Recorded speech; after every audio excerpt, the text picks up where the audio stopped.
Back to my YouTube channel easy physics by Rairam sir.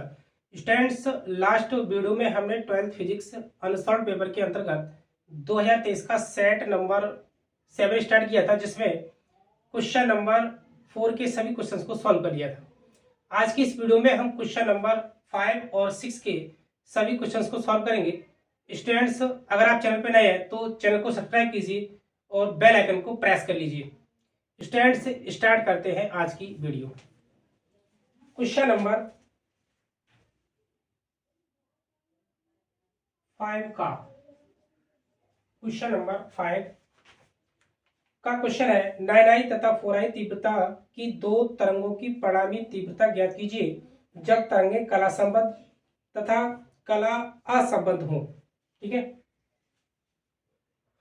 First, जब तरंगे कला संबद्ध हो,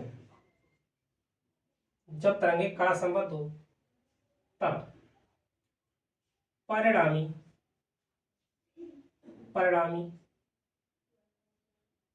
तरंग की तीव्रता, परिणामी तरंग की तीव्रता क्या होगी? आई डैश बराबर i1 plus i2 plus 2 under root i1 i2।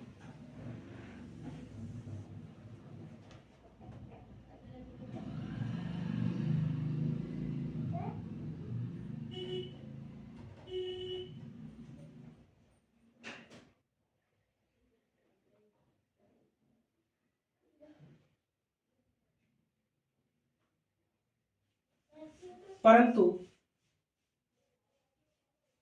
i1 बराबर क्वेश्चन में दे रखा है 9i और i2 बराबर दे रखा है 4i। ठीक है ना, वैल्यू पुट करेंगे तो क्या मिलेगा? i डैश बराबर 9i plus 4i plus 2 under root 9i into 4i। ठीक है ना, तो यहां से i डैश बराबर ये आपको हो जाएगा 13i प्लस 2 अंडर रूट 9 चौक 36 i स्क्वायर।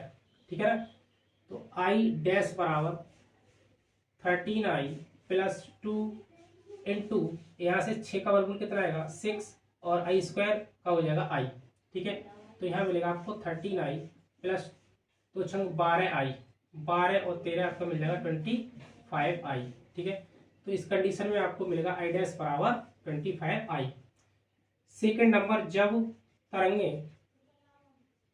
तरंगे कला असंबद्ध हो, कला असंबद्ध हो। ठीक है, तब परिणामी तरंग की तीव्रता i डैश बराबर i1 plus i2, i dash बराबर 9i प्लस 4i, ये आपको मिल जाएगा i डैश बराबर कितना? 13i। ठीक है, ये था आपका क्वेश्चन नंबर 5 का। नाउ नेक्स्ट क्वेश्चन नंबर 5 का क्वेश्चन 5 खा। ठीक है, 5 का हाइड्रोजन परमाणु के लिए ऊर्जा स्तर आरेख खींचिए। बारहवां श्रेणी के एच अल्फा और एच बीटा और श्रेणी सीमा की तरंग दैर्ध्य की गणना कीजिए। हाइड्रोजन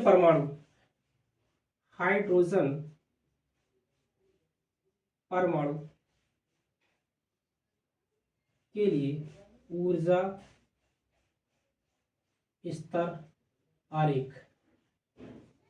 ठीक है ना, ऊर्जा स्तर आरेख, इसका जो चित्र है कुछ स्टेप से हम बना सकते हैं। ऊर्जा स्तर आरेख यहां पर जो है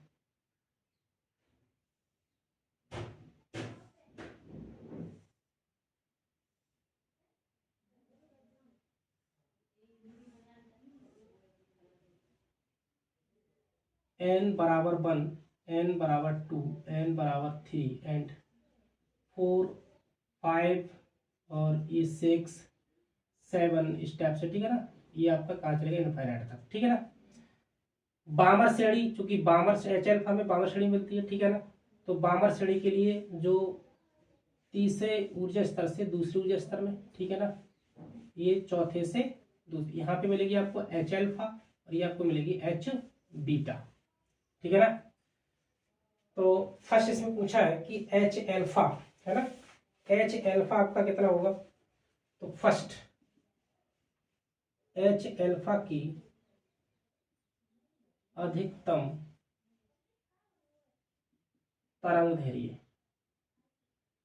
अधिकतम तरंग धैर्य, ठीक है, 1/λ बराबर r इंटू 1/2 का स्क्वायर माइनस 1/n², ठीक है। 1/λ मैक्सिमम किसके लिए, एच एल्फा, है ना। तो एच एल्फा के लिए क्या होगा, यहाँ से r इंटू 1/2 का स्क्वायर 4 माइनस n की जगह क्या रखना है हमें 3, तो 1/3², तो 1/λ मैक्सिमम बराबर r इंटू 1/4 और ये आपको जाएगा 1/9, ठीक है। सॉल्व करेंगे तो लैम्डा मैक्सिमम बराबर, ठीक है, लैम्डा मैक्सिमम बराबर सॉल्व करेंगे तो उसको मिलेगा आपका 36/5r, कितना मिल जाएगा 36/5r। लैम्डा मैक्सिमम बराबर 36/5 इंटू आर का मान 1.097 इंटू 10⁻⁷, ठीक है ना। या लैम्डा मैक्सिमम बराबर यहाँ पे 36 गुणा 10 की पावर, ये 7 ऊपर ले जाए तो माइनस का 7/5 इंटू 1.097, ठीक है। यहाँ से लैम्डा मैक्सिमम बराबर, यहाँ से कैंसिल करेंगे 5 7 35 और 5 दूनी 10, 7.2 गुणा 10 की पावर माइनस 7/1.097, ठीक है, 1.097। तो यहाँ से मिलेगा आपको लैम्डा मैक्सिमम बराबर कितना मिल जाएगा, यहाँ से 7.2 को डिवाइड करेंगे तो आपको मिलेगा ये 6.563 गुणा 10 की पावर ये -7, या इसको लिख सकते हैं 65 63 गुणा 10 की पावर ये माइनस का 10, या इसको लिख सकते हैं 65 63 एंगस्ट्रॉम, ठीक है ना, 65 63 एंगस्ट्रॉम। नाउ सेकेंड पॉइंट यहाँ पर एच वीटा की अधिकतम तरंग धैर्य, अधिकतम तरंग धैर्य के लिए क्या होगा, अधिकतम धैर्य के लिए क्या होगा 1/λ, यहाँ से डायरेक्ट लिख सकता हूँ मैं, क्योंकि यहाँ रखना है हमें n की जगह क्या रखना है, n की जगह में रखना है 4, तो लैम्डा मैक्सिमम आपको यहाँ से मिल जाएगा 4 रखेंगे तो आपको मिलेगा 16/3r, ठीक है ना। तो लैम्डा मैक्सिमम बराबर 16/3 इंटू आर का मान 1.097 इंटू 10⁻⁷, या लैम्डा मैक्सिमम बराबर, ये आपको 3 से कैंसिल करेंगे तो 3 पंजे 15 और 3 3 9 3 3 9 मतलब 5.33 गुणा 10 की पावर माइनस का 7 ऊपर जाएगा ये 1.097, ठीक है, 1.097 से इसको डिवाइड करेंगे तो लैम्डा मैक्सिमम आपको लगभग मिलेगा ये 4.8617 गुणा 10 की पावर माइनस का 7, या लैम्डा मैक्सिमम बराबर 4.86 पॉइंट यहाँ से यहाँ करेंगे तो यहाँ पर आएगा 486.7 गुणा 10 की पावर माइनस का 10, या लैम्डा मैक्सिमम ये आप लिख सकते हैं 4861.7 एंगस्ट्रॉम, ठीक है, ये आपको मिल जाएगी एच बीटा के लिए, ठीक है ना। इसके बाद सीमा तरंग धैर्य, है ना, सीमा तरंग धैर्य, थर्ड पॉइंट सीमा तरंग धैर्य के लिए, सीमा तरंग धैर्य के लिए, ठीक है, सीमा तरंग धैर्य के लिए यहाँ पर 1/n का जो मान होगा वो क्या होगा इनफाइनाइट, ठीक है, 1/∞ होगा, तो यहाँ से आपको मिल जाएगा लैम्डा बराबर, लैम्डा मैक्सिमम बराबर यहाँ से 2 का स्क्वायर कितना हो जाएगा 4, तो 4/में में कितना मिलेगा r, ठीक है ना, 4/में में r, और 4 इंटू आर का मान रखेंगे 1.097 गुणा 10 की पावर 7, ठीक है ना, या लैम्डा मैक्सिमम बराबर यहाँ से 4 गुणा 10 की पावर -7/में 1.097, ठीक है। सॉल्व करेंगे तो आपको ये मिल जाएगा यहाँ से 36 46 36 46 एंगस्ट्रॉम, ठीक है ना। तो ये आपको हो गया क्वेश्चन नंबर 5 का क्वेश्चन। नाउ इसके बाद नेक्स्ट क्वेश्चन है क्वेश्चन नंबर 5 गा प्लेटों के बीच आंशिक रूप से पराबैंगनी पदार्थ भरे समांतर प्लेट संघ के लिए विभवांतर और धारिता की गणना कीजिए। स्टूडेंट्स ये क्वेश्चन हमने पिछले सेटों में करा दिया, सेट नंबर 2 में वीडियो नंबर 4 आप वहां से वॉच कर सकते हैं। नाउ इसके बाद नेक्स्ट क्वेश्चन क्वेश्चन नंबर 5 घा क्वेश्चन नंबर 5 घा क्वेश्चन है, दिए गए परिपथ में ज्ञात कीजिए कि प्रतिरोध पर विभव परिपथ में धारा प्रेरकत्व एक फिगर दे रखा है कुछ स्टेप से।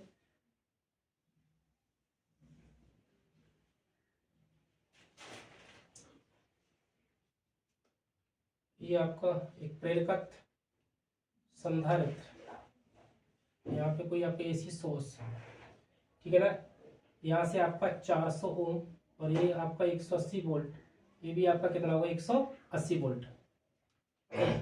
ये आपका दे रखा है बी बराबर 200 कॉज 50 पाई टी वोल्ट, ठीक है ना, 50 पाई टी वोल्ट। यहाँ से क्या क्या दे रखा है, ये 400 ओम, ये क्या दे रखा है आपका, ये प्रतिरोध के स्वरूप पर क्या है, प्रतिरोध है आपका रेजिस्टेंस आर बराबर कितना दे रखा है 400 ओम। ये आपका बी एल दे रखा है 180 वोल्ट। इसी प्रकार ये आपका दे रखा है बी सी, आपका ये भी दे रखा है 180 वोल्ट, ठीक है ना। यहां पर जो है तुलना करेंगे बी बराबर B naught cos omega T से, तो हमें मिलेगा बी नॉट बराबर, यहाँ से बी नॉट बराबर कितना मिल जाएगा 200 वोल्ट, ठीक है ना, 200 वोल्ट। फर्स्ट पॉइंट हमें फाइंड करना है परिणामी विभव कितना होगा, परिणामी विभव, परिणामी विभव बी बराबर under root V R square plus B L minus V C का होल स्क्वायर, ठीक है ना। ये आपका under root B R square और यहाँ पे आपका 180 माइनस 180 होल स्क्वायर, यहाँ से बी आर स्क्वायर प्लस ये आपका क्या हो जाएगा 0, ठीक है ना। 180 में से 180 कैंसिल हो जाएगा तो क्या बचेगा 0, 0 का स्क्वायर क्या आएगा 0। यहाँ से आपका बी बराबर, यहाँ बी बराबर क्या बचा under root B R square, B R square का मतलब हो गया बी बराबर पी आर, ठीक है। और बी आर कितना हमारा यहाँ पे मिलेगा वो अधिकतम है ना, शिखर मान। तो ये आपका बी आर बराबर क्या होगा पी नॉट, ये आपका मिल जाएगा 200 वोल्ट, ठीक है 200 वोल्ट। इसके बाद सेकंड पार्ट इसमें क्या पूछा है कि परिपथ में धारा, परिपथ में धारा, तो सेकंड पार्ट लिखेंगे परिपथ में धारा, परिपथ में धारा आई बराबर B R upon R, B R कितना देखा 200 अपॉन ये आपका 400, सॉल्व करेंगे तो आई बराबर आपको मिल जाएगा 0 से 0 कैंसिल, 2 दूनी 4, 1/5, 1/2, इसको लिख सकते हैं हम 0.5 एम्पियर, ठीक है ना 0.5 एम्पियर।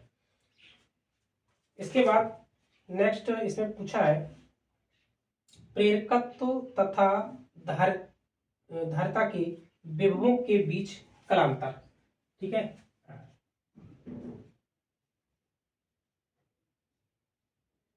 धारित्र तथा प्रेरकत्व, प्रेरकत्व के बीच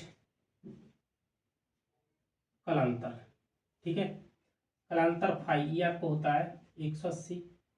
इस टाइप से देखिए यहाँ पर, यहाँ लेते हैं हम पी आर और यहाँ क्या लेते हैं हम बी एल और यहाँ लेते हैं हम बी सी, तो ये आपका कालांतर बनता है 180 डिग्री, ठीक है ना। फाइव बराबर क्या हो जाएगा 180 डिग्री।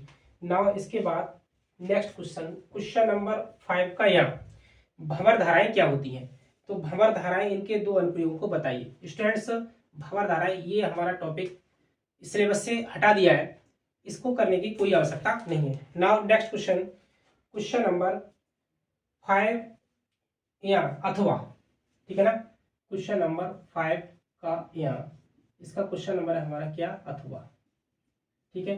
अथवा वाला क्वेश्चन है विद्युत चुंबकीय प्रेरण, ठीक है ना, विद्युत चुंबकीय प्रेरण। हेडिंग बनाएंगे विद्युत चुंबकीय प्रेरण। विद्युत चुंबकीय प्रेरण क्या होता है? विद्युत चुंबकीय प्रेरण जब चुंबक व कुंडली के बीच, जब चुंबक व कुंडली के बीच, चुंबक व कुंडली के बीच सापेक्ष गति होती है, सापेक्ष गति होती है, तो कुंडली में एक प्रेरित विद्युत वाहक बल, प्रेरित विद्युत वाहक बल प्रेरित हो जाता है, प्रेरित हो जाता है। ठीक है ना? यदि परिपथ पूर्ण है, यदि परिपथ पूर्ण है, ठीक है ना, यदि परिपथ पूर्ण है तो उसमें प्रेरित धारा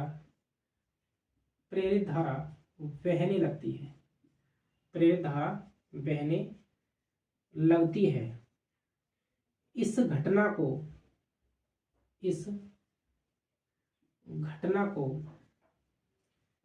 विद्युत चुंबकीय प्रेरण, विद्युत चुंबकीय प्रेरण कहते हैं।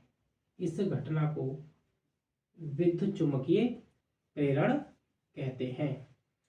आगे पूछा है विद्युत चुंबकीय प्रेरण के सिद्धांत पर आधारित कोई दो युक्तियों के नाम। तो दो युक्तियां, नंबर 1 लिखेंगे ट्रांसफार्मर, और नंबर 2 लिखेंगे यहां से विद्युत जनित्र,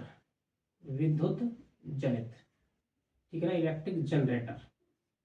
ठीक है, इलेक्ट्रिक जनरेटर, ट्रांसफार्मर और विद्युत जनित्र। इसके बाद नेक्स्ट क्वेश्चन नंबर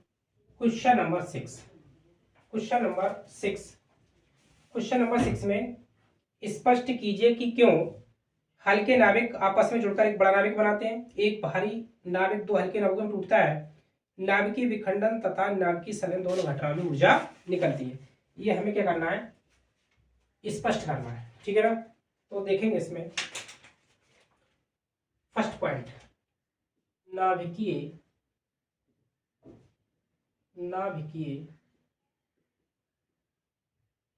संलयन अभिक्रिया साधारण ताप तथा दाब पर संभव नहीं है। ठीक है ना? साधारण ताप दाब पर यह संभव नहीं होती है। जब नाभिकीय विखंडन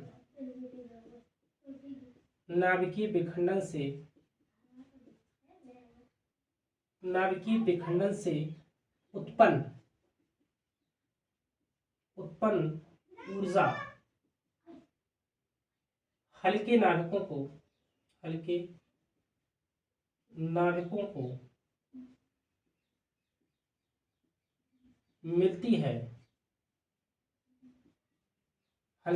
को मिलती है, तो वे बहुत अधिक वेग प्राप्त कर लेते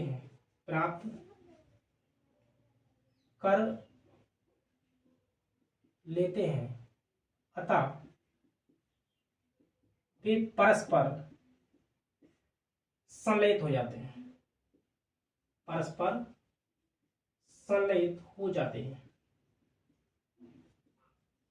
ठीक है, परस्पर संलयित हो जाते हैं। इसके बाद सेकंड पॉइंट है ना, नाभिकीय विखंडन क्रिया का क्या कारण है। ठीक है, तो जब भारी नाभिकों पर न्यूट्रॉनों की न्यूट्रॉनों की बमबारी, न्यूट्रॉनों की बमबारी की जाती है। न्यूट्रॉनों की बमबारी, न्यूट्रॉन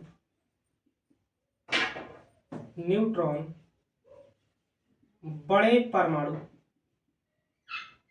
बड़े परमाणु से टकराता है,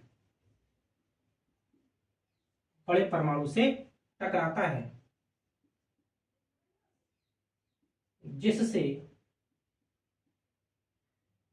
यह उत्तेजित होकर दो छोटे छोटे नाभिकों में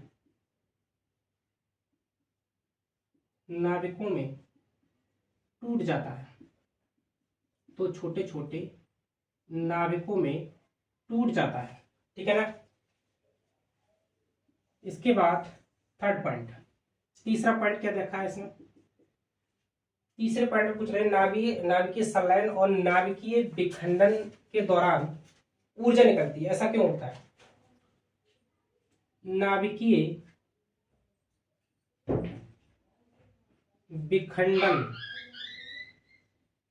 या नाभिकीय संलयन, नाभिकीय विखंडन तथा नाभिकीय संलयन दोनों घटनाओं में अभिकारक तथा उत्पादों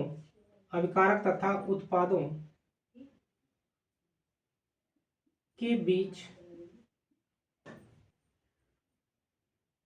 हुई द्रव्यमान क्षति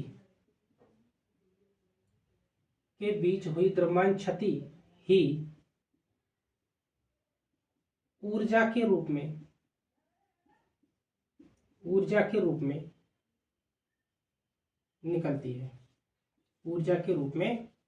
निकलती है, ठीक है ना। नाभिकीय विखंडन या नाभिकीय संलयन दोनों घटनाओं में अभिकारक और उत्पादों, ठीक है, रिएक्शन से पहले और रिएक्शन के बाद, है ना, इसको अभिकारक बोलते हैं रिएक्शन से पहले, और जो प्रोडक्ट बनता है उसको बोलते हैं उत्पाद। दोनों के बीच में जो द्रव्यमान क्षति होती है वही क्या होती है, ऊर्जा के रूप में निकलती है, ठीक है। इसके बाद नेक्स्ट क्वेश्चन है क्वेश्चन नंबर 6 अथवा, ठीक है। नाभिकीय अभिक्रिया के लिए जी का मान क्या होगा। नाभिकीय अभिक्रिया में यदि ड्यूटेरियम तथा हीलियम नाभिकीय बंधन ऊर्जा, ठीक है, बंधन ऊर्जा दे रखी है 1.25 मेगा इलेक्ट्रॉन वोल्ट और 7.2 मेगा इलेक्ट्रॉन वोल्ट, तो इसकी प्रकृति जी का मान द्रव्यमान क्षति, यहाँ क्वेश्चन में थोड़ा मिस्टेक है, जी नहीं होकर यहाँ पर क्या होना चाहिए क्यू, ठीक है ना, मिसप्रिंट है। तो द्रव्यमान क्षति ज्ञात कीजिए, ठीक है ना। क्वेश्चन नंबर 6 अथवा, ठीक है ना। क्यू का मान सबसे पहले क्या होगा, तो लिखेंगे कि नाभिकीय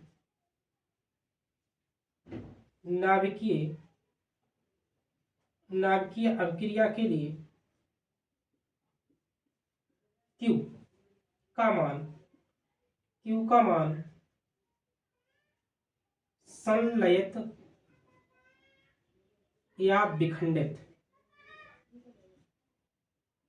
संलयित या विखंडित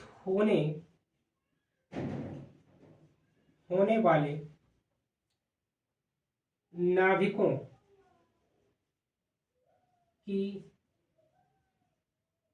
द्रव्यमान क्षति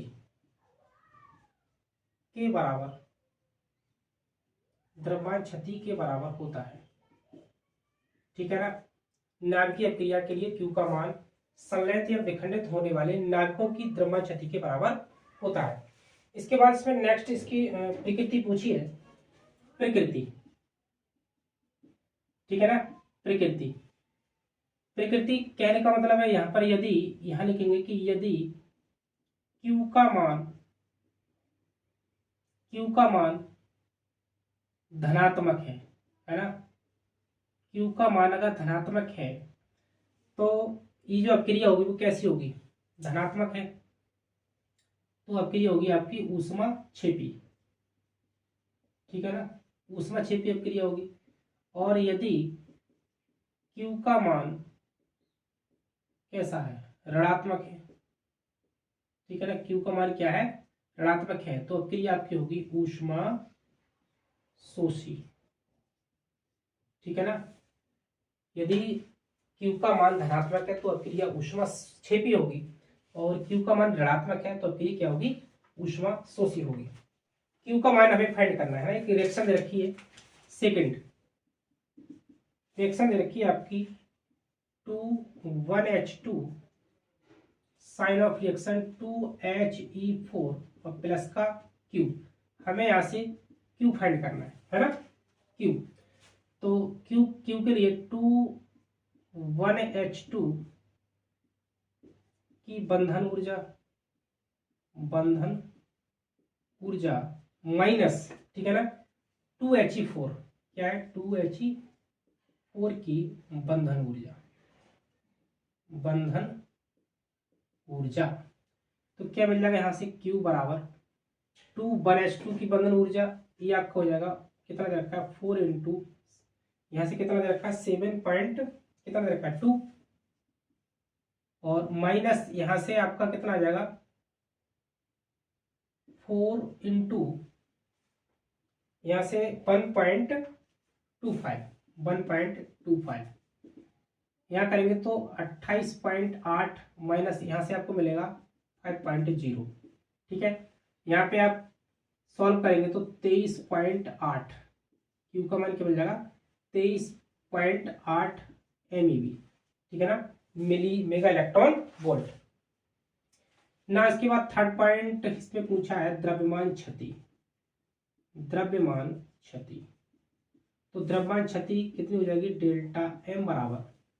डेल्टा एम बराबर Q अपॉन 931 AME, ठीक है। तो डेल्टा एम बराबर Q का मान 23.8 अपॉन 931, ठीक है। 931 इसको डिवाइड करेंगे तो आपको मिलेगा 0.2526 AME, ठीक है। ये आपका हो गया क्या, डेल्टा एम बराबर 0.2526 AME। ये हो गया आपका क्वेश्चन नंबर 6 का अथवा वाला क्वेश्चन, ठीक है। नाउ इसके बाद नेक्स्ट क्वेश्चन नंबर 7, ठीक है ना। क्वेश्चन नंबर 7 में खगोलीय दूरदर्शी की तुलना संयुक्त सूक्ष्मदर्शी से कीजिए। तो स्टूडेंट्स ये क्वेश्चन को हमने लास्ट वीडियो में, पिछले सेटों में हमने इसको करा लिया है, आप वहां से बात कर सकते हैं, ठीक है ना। नाउ नेक्स्ट क्वेश्चन 7 का अथवा वाला क्वेश्चन है, क्वेश्चन नंबर 7 अथवा। क्वेश्चन नंबर 7 अथवा है 60 अंश अपवर्तक कोण वाले प्रिज्म के अपवर्तनांक पदार्थ का अपवर्तनांक 1.414 है। न्यूनतम विचलन दशा में प्रिज्म पर आपतित प्रकाश के लिए निम्नलिखित की गणना कीजिए, ठीक है ना। तो इसमें सबसे पहले ये दे रखा है आपका प्रिज्म कोण A बराबर 60 डिग्री और n का मान दिया है 1.414, ठीक है ना। फर्स्ट पॉइंट में पूछा है न्यूनतम विचलन कोण डेल्टा एम आपको फाइंड करना है। प्रिज्म के पदार्थ के अपवर्तनांक के सूत्र से n बराबर sine delta M plus A upon 2 upon में साइन A/2, ठीक है। n का मान कितना रहता है 1.414, ठीक। यहां से साइन डेल्टा फाइंड करना है, A60 आपका अपॉन में 2 अपॉन साइन 60/2, ठीक है। √2 का मान ये होता है, क्या होता है, √2 1.414 √2 लिख सकते हैं इसके लिए। तो यहाँ से sine delta M plus 60 upon में 2 अपॉन साइन 30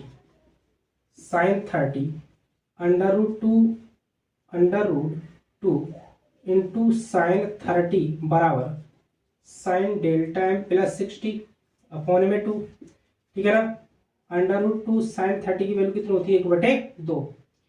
यहाँ √2 अपॉन 2 इंटू इसको ले सकते हैं √2 से ऊपर नीचे क्या करेंगे, इसको मल्टीप्लाई कर देंगे, तो sine delta M plus 60 upon में 2, ठीक है। यहाँ से आपको मिलेगा 2/2 2 से 2 कैंसिल हो जाएगा, तो ये आपका क्या बचेगा, sine delta M plus 60 upon में 2। यहाँ से देखेंगे ये आपको मिल जाएगा 1/√2 बराबर साइन डेल्टा एम प्लस ए अपॉन 2, ठीक है।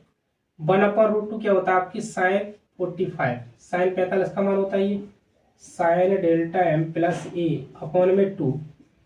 या यहाँ से कोणों की तुलना करने पर क्या मिलेगा, 45 बराबर डेल्टा एम प्लस ए बटे में 2, तो गुणा करेंगे तो आपका क्या मिल जाएगा 90। तो डेल्टा एम बराबर डेल्टा एम प्लस ए या डेल्टा एम बराबर 90, और ए का मान कितना दे रखा है, ए का मान हमें दे रखा है, कितना दे रखा है 60, सॉरी एक मिनट, या 60 लिखा जाएगा 60, ठीक है ना 60, यहाँ पे आपका 60 है, तो 90 माइनस 60, तो डेल्टा एम बराबर कितना हो जाएगा 30, ठीक है ना, डेल्टा एम बराबर 30। सेकेंड पॉइंट में पूछा है कि आपतन कोण आई, आपतन कोण आई बराबर क्या होता है, यहाँ से स्नेल के नियम से देखेंगे एन बराबर साइन आई, तो ये आई का मान हो गया डेल्टा एम प्लस ए बटे में 2। आई बराबर डेल्टा एम कितना है 30 प्लस 60 अपॉन 2, तो आई बराबर मिल जाएगा आपको कितना 90 अपॉन 2, या आई बराबर ले सकते हैं इसको 45 डिग्री। इसके बाद नेक्स्ट इसी का पूछा है थर्ड अपवर्तन कोण, है ना। अपवर्तन कोण आर बराबर क्या होता है a/2, या आर बराबर ए का मतलब कितना है हमारे पास ए का मतलब 60 बटे में 2, कैंसिल करेंगे तो आर बराबर आपको मिल जाएगा 30 डिग्री, ठीक है। फोर्थ पॉइंट में निर्गमन कोण, ठीक है ना, निर्गमन कोण, तो निर्गमन कोण जो होता है वो आपतन कोण की क्या होता है बराबर, ठीक है ना। निर्गमन कोण तो क्या होता है आपके आपतन कोण की क्या होता है बराबर, तो क्या मिल जाएगा आपको निर्गमन कोण बराबर कितना मिल जाएगा आपको 60 डिग्री, ठीक है। तो ये हो गया आपका क्वेश्चन नंबर 7, ठीक है, क्वेश्चन नंबर 7 का अथवा क्वेश्चन। तो स्टूडेंट्स आज की वीडियो को यहीं सॉल्व करते हैं। अगर वीडियो आपको पसंद आया हो तो लाइक कीजिए और वीडियो को शेयर कर दीजिए। स्टूडेंट्स आज की वीडियो को यहीं सॉल्व करते हैं, मिलते हैं नेक्स्ट वीडियो में। Thank you so much for watching this video.